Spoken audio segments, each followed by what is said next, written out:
o'sha zonda yorilish berdi. Saraton tibbiy akademiyasiga murojaat qildik. Biz uni internetdan ko'rdik. Ruslan Alisherovichga uchrashdik, kelib biz bu yerga. Ancha o'zimizga yaxshi his qildim hozir o'zim. Assalomu alaykum. Bizning bugungi bemorimiz Mustafoyeva Barno bo'ladilar. 1976-yilda tug'ilganlar, Jizzax shahridan. Ko'p yildan buyon o'sha mediantral qismida adenokarsinoma J3 aniqlangan. Keyinchalik davom muolajalarni o'tkazganlar, operatsiya o'tkazganlar, ximiyoterapiya olganlar. Hozirda esa jigarga ozgina metastaz aniqlandi. Bizga murojaat qilishlaridan asosiy maqsad oshqozondagi diskomfort, kuchli og'riqlar sababli bizga murojaat qildilar. Hozir o'zlarining holatlari, lecheniya hozircha davom etyapti. Hozirgi holatlari haqida o'zlari to'liq ma'lumot beradilar. Men hozir Jizzax shahridan kelganman. Bu yerga oshqozonim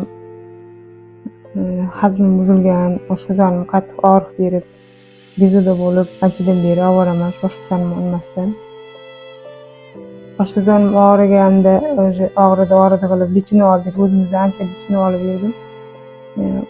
O'sha 22-yilning 6-dekabrida menda juda qattiq og'riq bo'lib, oshqozonimda yorilish berdi. Ungacha zond yutmagandimki, yaraning qanaqa, nima ekanligini aniqlamagandim. Bilashlar faqat hazmingiz buzilgan, nima bo'ladi, qoningiz pasayibdi, u deb 2-3 lechina qilgandi. Bu bilan nima o'zgarmadi. Keyin yorilish bo'lgandan keyin men o'zida 6-dekabrda operatsiya bo'ldim. Operatsiyada aniqladiki, bular adenokarsinoma, o'sma, xavfli o'sma deb. O'sha bo'lmaydi, 3-bosqichda oxirlashib, 4-bosqichga o'tay deb ketgan. Bu yerda hech kim operatsiya qila olmaydi buni. Degan bilan ham undaqa ko'p yashash mumkin emas bu holatda deydi. Biz ko'rdikda Turkiya davlatiga ketdik. O'zim o'sha yoqqa olib ketdik. Keyin Turkiyada medikanada meni yana qaytadan ular zond o'tkazdi, yaralarim nimalarni qaytadan ko'rdida, betga tushirdi, nimalar qilib, keyin oshqozonimni aylanma yo'l operatsiya qildi 6-yanvarda. Keyin 6-yanvarda operatsiyadan keyin ximiya qilish kerak, o'sha yarani kichraytirish kerak debdi. 6 ta ximiya qildi. Keyin ximiya qilib, ximiyadan keyin o'sha 22-mayda yana qayta operatsiya qilib, yaramni olishdi. Ular lekin to'liq ola oldik deb qoldi. Haqiqatan o'zimni ham yaxshi his qilib, yaxshi bo'lib qoldim. O'sha yaramni olgandan keyin ishtahalarim ochilib, keyin yana 9 ta ximiya qildi u yoqda. Biz orada vaqt 1 oy o'tkazdi. O'sha 20-sentyabrgacha biz Turkiyada bo'ldik, 23-yil. Yana 9 ta olishingiz kerak. 9 ta bilan bo'lmaydi, yana 9 ta olasiz. Shu bilan jigarga ham ozgincha medis bergan. Bu jigardagi ham ketadi. Yana joylarda ham bor bunaqa. Bunday sachragan limfa tugunlardan shu mayda-chuyda bor degandilar. Keyin keldikda O'zbekistonga kelib, o'zimizda Jizzaxda bunaqa oldim. O'sha 9 ta ular yozib bergan ximiya oldim. Bu yerga Toshkentga borib nima qildilar, biz buni anosini tushunmayapmiz dedi.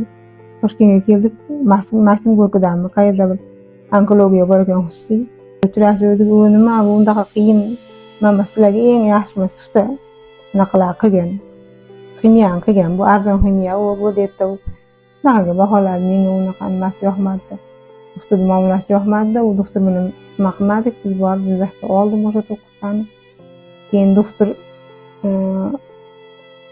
qorar bilan vaqt o'tsin-da, yana tekshirib ko'ramiz, qayta tekshiruv qilish uchun 1-2 oy o'tsin dedi. Keyin 1 oy, 2 oy, 2 oy o'tgandan keyin yana nimadir sabablar bo'ldi-da, yana 1 oy cho'zilib, xullas may oyida yana petga tushsam, keyin unaqa limfa tugunlarda yana shish bo'lib turib, 35 mm bir bolamda tuxumday kattalikda nocha paydo bo'lib qolgan, limfa tugun kattargan deb shunaqa diagnoz qo'ydilar. O'sha menda yana og'riqlar bo'lib qoldi. Ungacha men o'zimni ancha sog'lom his qilib, unaqa ozib bir nima qilib qolgandim. U holatlardan ham o'zimni tiklab, yaxshi bo'lib qolgandim. Lekin og'riq bor edi oyoqlarimda, belimda, oshqozonlarimda. Hazmim buzilgandaqa bo'lib, keyin yoz bilan ham shunday u bu narsalar qilib yurdim-u, shunday bo'laverdi.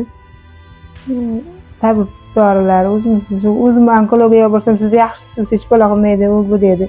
yana ikkita ximiya yozuvdi, uni ikkitani oldim, bundan o'zgarish bo'lmadi. Keyin Toshkentga keldikda, Toshkentda ham medikalmi shunaqa xususiyanaqa bor ekan Beruniyda. O'shanga keldikda professor bilan uchrashuvdik. O'sha 4 ta ximiya olishim kerak dedi. 4 ta ximiya yozdi. Keyin uni ham 3 tasini oldik, bitta dorisini topolmadik-da, ololmadim. Lekin o 3 ta ximiya bilan men o'zimni undaqa sog'lom his qila olmadim-da, og'riq juda kuchaygan edi. Bu kuchli og'riq baribir bo'laverdi. Hattoki bunday yotib uxlashimga ham bo'lmay, o'tiribmasam, yotsam og'riyveradigan bo'lib qoldi. Keyin biz internetdan Saraton tibbiy akademiyasiga murojaat qildik. Biz uni internetdan ko'rdik. Ruslan Alisherovichga uchrashdik, kelib biz bu yerga. Keyin bular bizni o'zimizning leytenantlarimiz bor.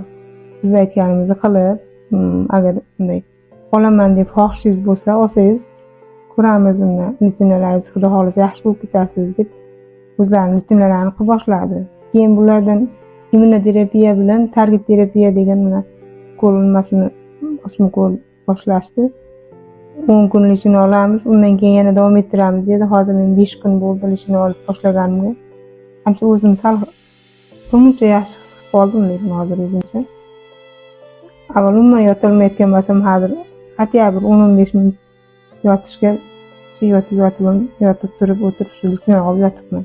Holatim birmuncha yaxshi, tuzalib ketasiz deb uydagilar ko'rganimga umid qilyapman endi, yo Xudodan-da endi. Umid qilyapman, lekin ko'plar yaxshi deyishyapti kelganlar. 2,5 yil bo'ldi kelib qatnaganimga, men yaxshiman deb degan kunim shunaqa bitta sherif bilan yotdim bu yerda. Ular 5 kun olarkan, 5 kun olib ketishdi. Lichinalarni olib ketdi ular. Yana lichinalarni shu 4 marta bo'ladigan bo'lsa, 4 marta ham olib ko'ramiz deb o'ylayapmiz biz. Siz yaxshi opa, xudo xolasa bundan ham yaxshi bo'lib ketasiz. Lichinlarni boshladik. Oldin yotolmasdingiz, hozir ozgina bo'lsa ham yotib, dam olib yaxshi bo'lib qolgansiz, opa. Hozirda bemorimizga shu immunoterapiya, target terapiya muolajalarini boshlaganmiz. Xudo xolasa holatlari yaxshi, kelganlariga nisbatan boli stabilni bo'lganlar. Danishi davom ettirsak, bundan ham yaxshi natijalarga erishamiz, xudo xolasa. Opa sog' bo'ling. Mayli, xo'p, sog' bo'ling. Rahmat.